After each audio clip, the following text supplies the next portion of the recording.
नमस्कार किसान भाइयों। गेहूं में हमें लास्ट सिंचाई करना क्यों इतना ज़रूरी है? मतलब बालियां सारी बालियां निकलने के बाद गेहूं में हमें पानी क्यों देना चाहिए और अगर हम नहीं दें तो क्या होगा? जैसे कि ज़्यादा किसान भाई गेहूं में पानी नहीं देते हैं सारी बालियां निकलने के बाद। और पहले हम भी नहीं देते थे, लेकिन 2-3 साल से प्रैक्टिकल करके देख रहे हैं, उसका बहुत ही बढ़िया रिजल्ट मिल रहा है। और ज़्यादातर किसान भाई ये सोच के डर जाते हैं कि अभी हवा चल रही है या फिर मौसम खराब है, तो हम पानी देंगे तो सारे गेहूँ आड़े गिर जाएँगे। लेकिन ऐसा कुछ नहीं होता। जैसे कि पहली बात तो छोटी वैरायटी लगाइए, जैसे कि हमने तेजस लगाई हुई है, और अगर दूसरी वैरायटी भी लगाते हैं, तो वो नहीं गिरती है, इतनी ज़्यादा संभावना नहीं रहती है। बाकी अगर आप मौसम के हिसाब से देखें, अगर ज़्यादा हवा चल रही है तो कुछ दिन रुक जाइए, लेकिन पानी देना बहुत ज़्यादा ज़रूरी होता है। अब हम बात करते हैं कि गेहूँ में सिंचाई करने से क्या फ़ायदा होगा। गेहूँ में सिंचाई करने से किसान भाइयों, अभी देखिए अभी ये उम्मी का साइज़ कितना पतला है। इसमें पानी देंगे, अगर नहीं भी देंगे तो इसका साइज़ तो बड़ा होगा, लेकिन उतना फुल साइज़ नहीं हो पाएगा जितना होना चाहिए।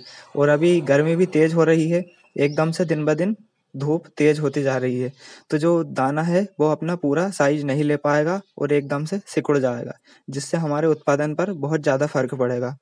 और अगर मैं ये कहूँ कि हमें ये एक सिंचाई करने से 1 एकड़ में कम से कम 1 कुंटल उत्पादन का फ़ायदा होगा, तो ये बिल्कुल भी गलत नहीं है, क्योंकि जो भी किसान भाई ये करते हैं, उन्हें बिल्कुल पता ही होगा। और अगर आप नहीं करते हैं, तो पूरे में मत कीजिए, 1 एकड़ में प्रैक्टिकल करके देखिए और उसको अलग कटवाइए। अगर आपको रिज़ल्ट मिले, तो ही अगली बार इसको ट्राई करना।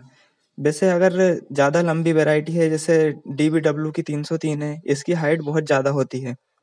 अगर हम उसमें लास्ट सिंचाई करेंगे बाद में, तो उसमें हो सकता है कि वो आड़ी गिर जाए, लेकिन अगर अभी उसका इतनी ज़्यादा हाइट नहीं हुई है, तो आप चमत्कार, जो कि घृणा की चमत्कार के नाम से आती है, या फिर पोषक सुपर है, ये जो भी पीजीआर टॉनिक आती है, जो पौधे की हाइट रोकने का काम करती है, जिससे जो अनावश्यक हाइट होती है, वो नहीं होती है और लास्ट में जो हमें नुकसान होता है, वो हमारे फ़ायदे में बदल जाता है।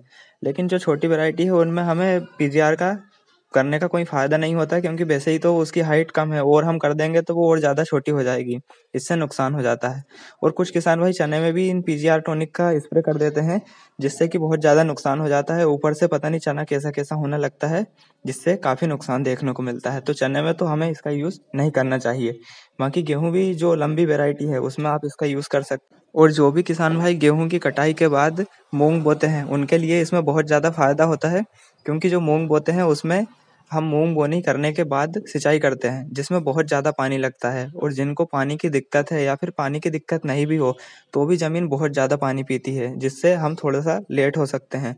तो अगर हम ये लास्ट सिंचाई करें, तो उससे हमें ये फ़ायदा होगा कि ज़मीन पानी कम पिएगी, जिससे बहुत जल्दी सिंचाई हो जाएगी। और किसान भाइयों, अगर आपको नहीं पता है कि कौन-सी वैरायटी बेस्ट है, हमारे एरिया के लिए बेस्ट है या फिर मौसम के हिसाब से बढ़िया है, जो कि सबसे कम से कम समय से लेकर ज़्यादा से ज़्यादा समय के लिए और ज़्यादा से ज़्यादा उत्पादन के लिए बेस्ट है, तो इन सभी वैरायटियों के बारे में एक डिटेल वीडियो बहुत ही जल्द आने वाली है।